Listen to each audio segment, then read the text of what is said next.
বিদেশের মাটিতে রাতটা যখন খুব গভীর হয়, চারপাশটা যখন নিঝুম হয়ে আসে, তখন কি আপনারও বুকটা হু হু করে ওঠে ভাই? মাঝে মাঝে কি মনে হয় না যে ধুর ছাই, কার জন্য খাটছি, কি করছি এই জীবনে? সারা দিন হাড় ভাঙা খাটুনি শেষে যখন একা রুমে ফেরেন, তখন চার দেয়ালের এই নিস্তব্ধতা কি আপনাকে গিলে খেতে চায়? শোনেন ভাই, এয়ারপোর্টে সেই বিদায় বেলার কথা একটু মনে করেন। মা যখন আঁচলে চোখ মুছছিল, বাবা যখন কাঁপা কাঁপা গলায় বলেছিল, বাবা সাবধানে থাকিস, সেই মুহূর্তটার স্বপ্ন পূরণ করতেই তো আপনি আজ এখানে। কিন্তু অদ্ভুত এক বাস্তবতা হলো, আমরা বিদেশের মাটিতে এসে একটা আস্ত রোবট হয়ে যাই। মাস শেষে বাড়িতে টাকা পাঠাই ঠিকই, কিন্তু নিজের কলিজাটা যে ভেতরে ভেতরে একদম শুকিয়ে কাঠ হয়ে যাচ্ছে, সেটা আমরা কাউকে বলি না। আপনি একা নন ভাই, আপনার মতো আমাদের দেশের লাখ লাখ প্রবাসী ভাই আজ এই একই যন্ত্রণায় দিন পার করছেন।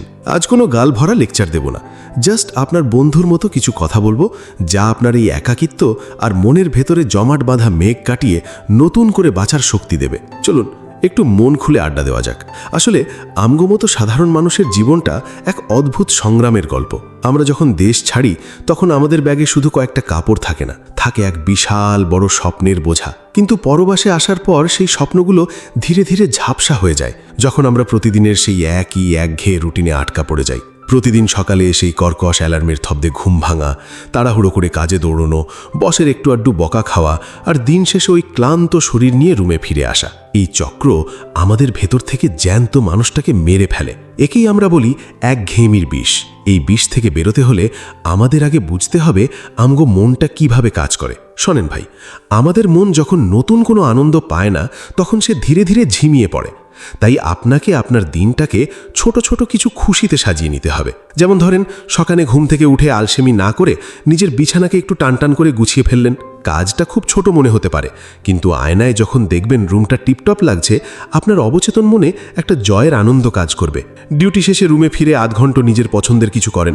সেটা হতে পারে প্রিয় কোনো গান শোনা, একটু ধর্মকর্ম করা, কিংবা নতুন কোনো কাজ শেখা যা আপনার ফিউচারে কাজে লাগবে। যখন আপনি প্রতিদিন অন্তত একটা নতুন কিছু করবেন বা জানবেন, তখন দেখবেন আপনার মন বলছে, না, জীবনটা পচা না, জীবনটা অনেক সুন্দর। অলসতা হলো সব অশান্তির মূল। তাই নিজেকে কোনো না কোনো ভালো কাজে ব্যস্ত রাখাটা খুব জরুরি। পরবাসে সবচেয়ে বড় কষ্ট হলো বাড়ির জন্য মন কান্নাকাটি করা। দেশের বাড়িতে কোনো উৎসব হচ্ছে, কারোর বিয়ে হচ্ছে, কিংবা শুনলেন মা বাবা একটু অসুস্থ, তখন বুকটা ফেটে যেতে চায়। আবার কখনো কখনো পরিবারের মানুষের সাথে ফোনে কথা বলার সময় একটু মান অভিমান বা ঝগড়া হলে মনে হয় সব ছেড়ে ছেড়ে এক্ষুনি বিমানে উঠি। ভাই, আবেগ থাকা ভালো, কিন্তু আবেগ দিয়ে তো আর রুটি রুজি চলে না। আমাদের বুঝতে হবে যে আমরা এখানে কেন এসেছি। নিজেকে একজন শক্ত পিলারের মতো ভাবুন, যার উপর পুরো পরিবার দাঁড়িয়ে আছে। একজন বড় মাপের মানুষ যখন বিপদে পড়ে, সে কি ভেঙে পড়ে? একদম না। সে বরং চিন্তা করে কিভাবে এই বিপদ থেকে মুক্তি পাওয়া যায়। আপনার জীবনটা অনেকটা সেরকম। আপনি আপনার মূল্যবান সময় আর জীবনের সেরা সময়টুকু এখানে ইনভেস্ট করছেন। তাই ছোটখাটো ইমোশনে ভেঙে পড়লে শেষমেশ ক্ষতিটা আপনারই হবে। নিজেকে একবার প্রশ্ন করে দেখেন তো, এই যে আমি এখন মন খারাপ করে বসে আছি বা ডিপ্রেশনে ভুগছি, এতে কি আমার সমস্যার সমাধান হবে? উত্তর যদি না হয়, তবে বুকটা শক্ত করুন। মনে রাখবেন, আপনি এখানে এসেছেন একটা বড় মিশন নিয়ে। সেই মিশনটা পূরণ না হওয়া পর্যন্ত হাল ছাড়া যাবে না। আপনার পিছনে আপনার বৃদ্ধ মা বাবা, ভাই বোন বা স্ত্রী সন্তান চাতক পাখির মতো তাকিয়ে আছে। তাদের সেই হাসি মুখের কথা চিন্তা করলে দেখবেন আপনার সব কষ্ট পানি হয়ে গেছে। নিজের আবেগকে বশ করতে শিখুন, দেখবেন জীবনটা কত সহজ হয়ে গেছে। মানুষের মন আর শরীর আসলে যমজ ভাইয়ের মতো। আপনার শরীর যেভাবে থাকবে, আপনার মনও ঠিক সেভাবেই সাড়া দেবে। খেয়াল করে দেখবেন ভাই, আমরা যখন খুব দুশ্চিন্তায় থাকি, তখন আমাদের শরীর ঝুলে পড়ে, আমরা মাথা নিচু করে হাঁটি। এতে করে আমাদের শরীরের ভেতরে এক ধরনের খারাপ শক্তি কাজ করে, যা আমাদের আরও বেশি হতাশ করে তোলে। এই সমস্যা কাটিয়ে ওঠার জন্য একটা গোপন ট্রিক বলি। আপনার বসার বা দাঁড়ানোর ভঙ্গিটা পাল্টে ফেলুন। একে বলে পাওয়ার পোজ। আপনি যখনই খুব ভেঙে পড়বেন বা নিজেকে ছোট মনে হবে, তখন আয়নার সামনে একদম সোজা হয়ে বুক টান টান করে দাঁড়ান। আপনার দুই হাত কোমরে দিয়ে একদম রাজার মতো ভঙ্গিতে অন্তত 2 মিনিট দাঁড়িয়ে থাকুন। বিশ্বাস করেন ভাই, এভাবে দাঁড়ালে আপনার ভেতরে যে আত্মবিশ্বাস বাড়বে, তা আপনি কল্পনাই করতে পারবেন না। এছাড়া মুখের একটা ছোট হাসিও কিন্তু ম্যাজিকের মতো কাজ করে। আপনার মন একদম ভালো না থাকলেও আয়নার সামনে দাঁড়িয়ে একটু জোর করে দাঁত বের করে হাসার চেষ্টা করুন। আমাদের মগজ তখন বুঝতে পারে না যে এই হাসিটা আপনি ইচ্ছা করে হাসছেন। সে মনে করে আপনি সত্যিই খুশি আছেন, এবং সাথে সাথে আপনার শরীরে ভালো লাগার হরমোন ছড়াতে শুরু করে দেয়। তাই মনকে চাঙ্গা রাখতে হলে আগে নিজের শরীরটাকে চাঙ্গা রাখতে শিখুন। সোজা হয়ে হাঁটুন, মানুষের চোখের দিকে তাকিয়ে কথা বলুন। দেখবেন এই পরবাসের আকাশটাও আপনার কাছে অনেক আপন লাগছে। প্রবাসীরা সবচেয়ে বেশি কেন কষ্ট পায় জানেন? কারণ তাদের সামনে ফেরার কোনো ক্লিয়ার রাস্তা থাকে না। এই তো আর 1 বছর, এই তো আর একটু টাকা জমাই, এই করতে করতে যৌবনকালটা পার হয়ে যায়। এই যে একটা অনিশ্চয়তা, এটাই মানুষকে ভেতর থেকে কুড়ে কুড়ে খায়। ভাই, আপনি তো আর সারা জীবন ওই মরুভূমিতে বা ঠান্ডা দেশে পড়ে থাকবেন না। একদিন তো আপনাকে সোনার বাংলাদেশে ফিরতেই হবে। তাই আজই একটা খাতা কলম নিয়ে বসেন, একদম ঠান্ডা মাথায় হিসাব করেন আপনার ঠিক কত টাকা লাগবে দেশে গিয়ে একটা সম্মানজনক কাজ শুরু করার জন্য। আপনার কার কাছে কত দেনা আছে, আপনার ফ্যামিলির মাসিক খরচ কত, সব কিছুর একটা লিস্ট করেন। এরপর একটা সময় ঠিক করেন, যেমন আমি আগামী 3 বছর প্রাণপণ খাটব এবং এরপর আমি আমার নিজের দেশে ফিরে যাবই যাব।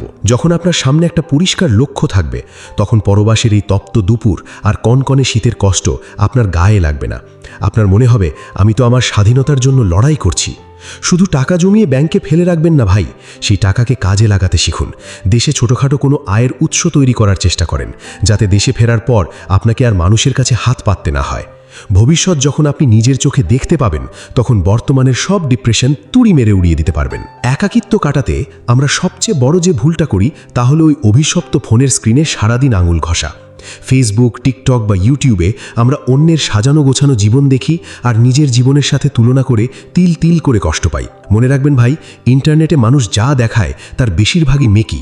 কারো হাসি মুখের ছবি দেখে ভুলেও ভাববেন না যে সে আপনার চেয়ে অনেক সুখে আছে। এই ফোনের নেশা একাকিত্ব কাটানোর বদলে আপনার ভেতরের খালি জায়গাটা আরও বাড়িয়ে দেয়। এর চেয়ে ভালো হয় আপনার আশেপাশে যারা আছে, আপনার রুমমেট বা আপনার সহকর্মী, তাদের সাথে একটু বুক খুলে কথা বলুন। তারাও তো আপনার মতো ঘর ছাড়া মানুষ, তাদেরও মনে অনেক জমানো কথা আছে। একে অপরের সাথে মনের কথা ভাগাভাগি করেন, দেখবেন বুকটা অনেক হালকা লাগছে। ছুটির দিনে সব সময় ওই 4 দেওয়ালের ভেতর বসে না থেকে একটু বাইরে ঘুরতে বেরোন। কোনো পার্ক বা প্রাকৃতিক পরিবেশে একটু হেঁটে আসেন, মাটির ওপর একটু খালি পায়ে হাঁটেন, বুক ভরে তাজা বাতাস নেন। বিজ্ঞান বলে প্রকৃতির মাঝে সময় কাটালে মানুষের দুশ্চিন্তার বিষণ্ণতা খুব দ্রুত কমে যায়। আর পরিবারের সাথে কথা বলার সময় সবসময় শুধু অভাব অনটন বা সমস্যার কথা না বলে একটু হাসি ঠাট্টা করার চেষ্টা করুন। তাদের সাথে আপনার খুশির মুহূর্তগুলো শেয়ার করুন। ডিজিটাল জগৎ থেকে নিজেকে মাঝে মাঝে একটু দূরে রাখুন। দিনে অন্তত 1 ঘন্টা ফোনটা সাইলেন্ট করে নিজের সাথে নিজে কথা বলুন, নিজের স্বপ্নের কথা ভাবুন। এই ডিজিটাল ডিটক্স আপনার মানসিক শান্তির জন্য অনেক বড় একটা দাওয়াই। প্রবাসী ভাই আমার, পরবাস জীবন আসলে একটা বিশাল বড় পরীক্ষা। এই পরীক্ষা শুধু হাড় ভাঙা খাটুনির না, এই পরীক্ষা ধৈর্যের আর মানসিক শক্তির। আপনি আজ আপনার কলিজার টুকরা মানুষদের থেকে দূরে আছেন, যেন আগামী দিনগুলোতে তাদের নিয়ে আরও সুখে শান্তিতে দিন কাটাতে পারেন। আপনি যে ত্যাগ স্বীকার করছেন তার কোনো তুলনা হয় না। আপনি আপনার ঘাম দিয়ে দেশের চাকা সচল রাখছেন, আপনি আপনার পরিবারের বটবৃক্ষ হয়ে দাঁড়িয়ে আছেন। কিন্তু ভাই, নিজেকে একেবারে শেষ করে দিয়ে তো আর জয়ী হওয়া যায় না। আপনাকে টিকে থাকতে হবে, আপনাকে মানসিকভাবে চাঙ্গা থাকতে হবে। আপনার মা বাবা বা স্ত্রী সন্তান আপনার পাঠানোর টাকার চেয়ে আপনাকে বেশি ভালোবাসে। আপনার সুস্থতা আর আপনার ওই এক চিলতে হাসি মুখই তাদের কাছে পৃথিবীর সবচেয়ে বড় সম্পদ। তাই নিজের যত্ন নিন, নিজের মনের সাথে কথা বলুন। প্রতিদিন অন্তত একবার হলেও ভাবুন যে আপনি কেন এই যুদ্ধ শুরু করেছিলেন এবং আপনি আজ কত দূর এগিয়ে এসেছেন। নিজের কোনো সাফল্যকেই ছোট করে দেখবেন না। আপনি আজ যা করছেন তা কজন পারে? আপনি একজন বিজয়ী, আপনি একজন রিয়েল হিরো। এই লড়াইয়ে আপনাকে জিততেই হবে।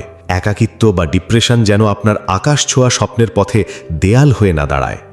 আজকের এই ছোট ছোট কথাগুলো যদি আপনার মনে সামান্যতম আশার আলো জ্বালিয়ে থাকে, তবে জানবেন আমাদের এই প্রচেষ্টা সার্থক।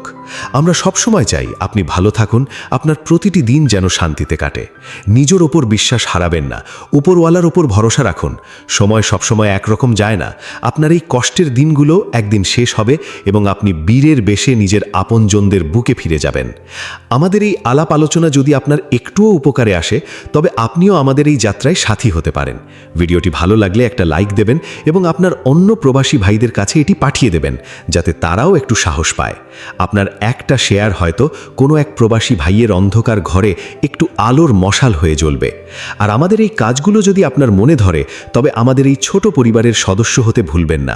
আপনার সাবস্ক্রিপশন আমাদের সামনের দিকে এগিয়ে যাওয়ার সাহস যোগাবে। পরের ভিডিওতে আবার দেখা হবে নতুন কোনো আলাপ আর নতুন কোনো আড্ডা নিয়ে। ততক্ষণ পর্যন্ত নিজের খেয়াল রাখুন, ভালো থাকুন এবং মুখে হাসি রাখুন। আল্লাহ হাফিজ।